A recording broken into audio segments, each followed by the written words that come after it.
검찰은 즉시 항고로 결자 해지해야 합니다. 법원의 구속 취소 선고와 심우정 검찰의 석방 지휘, 후폭풍이 거셉니다. 검찰과 법원 내부에서도 비판이 나오자 대검찰청이 전국 일선 검찰청의 구속기간을 기존대로 날로 선정하라고 지침을 내렸습니다. 모순투성이 아닙니까?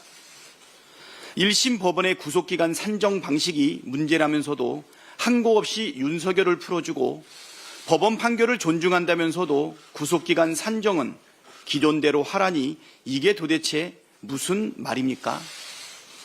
검찰이 국민을 원숭이 취급하는 것 아닙니까? 검찰이 항고에서 상급시 판단을 받는 게 제일 확실한 수습 방법인데 왜 항고를 하지 않습니까? 이미 과거 수차례 구속 취소 결정에 검찰이 즉시 항고한 사례가 있었습니다. 심지어 이번처럼 피고인이 석방된 이후에 즉시 항고에 인용 결정을 끌어낸 사례도 있습니다.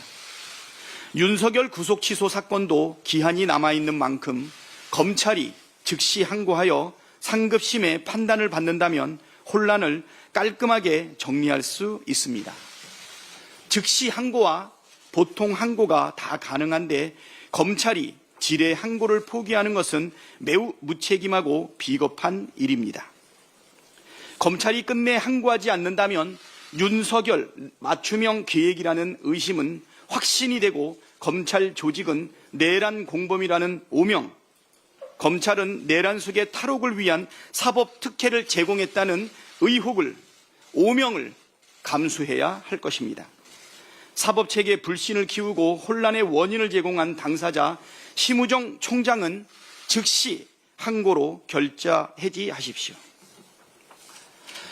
최상목 부총리는 사돈 낱말하지 말고 헌법과 법률을 준수하십시오. 헌법재판소 탄핵심판 선고를 앞두고 최상목 부총리가 불법적, 폭력적 집회, 시위나 공권력에 도전하는 행위에 대해서는 어떠한 관용도 없이 법과 원칙에 따라 엄단할 것이라고 말했습니다. 원칙적으로 당연한 말이지만 그 말을 하면서 위법의 대명사인 최상목 총리가 입술에 침이라도 발랐는지 묻고 싶습니다. 헌법재판소의 만장일치 결정을 무시한 채 마은혁 재판관 임명을 거부하고 법률상 지체 없이 해야 할 상설특검 추천 의뢰를 석 달째 이행하지 않고 있으면서 이런 말 하기 부끄럽지 않습니까? 불법적 폭력적 집회 시위와 공권력에 도전하는 행위를 부추기고 있는 주범이 바로 최상목 부총리입니다. 국민에게 이래라 저래라 하기 전에 자신부터 헌법과 법률을 지키십시오. 2달째 자영업자 20만 명이 문을 닫았다는 통계가 나왔습니다. 통계청에 따르면 지난 1월 자영업자 수는 550만 명으로 작년 11월 570만 여명과 비교해 20만 명 이상 감소했습니다. IMF 외환위기 당시인 1997년과 1998년 때보다도 적은 수준입니다. 실업자가 늘리면서 실업급여 지급액도 크게 증가했고 고용보험 가입자 수 증가폭은 21년 만에 최저치로 떨어졌습니다. 서민들이 직면한 경제 상황이 정말 심각합니다. 서둘러 민생 회복의 불씨를 지펴야 하는데 국민의힘과 정부는 추경 편성에 몹시도 무성의합니다. 말로는 추경 필요성에 공감한다면서 행동은 하지 않습니다.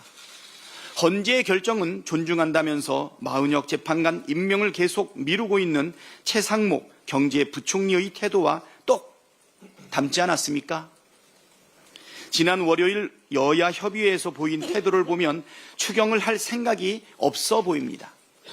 국민의힘이 추경을 할 생각이 있었다면 연금이랑 연계해서 판을 뒤엎고 나갔겠습니까? 추경은 추경대로, 연금은 연금대로 논의해야지 이거 안 되면 저것도 안 된다는 게 무슨 심보인지 모르겠습니다. 국민의힘과 정부는 민생을 외면하지 말고 추경 논의에 적극 나서십시오.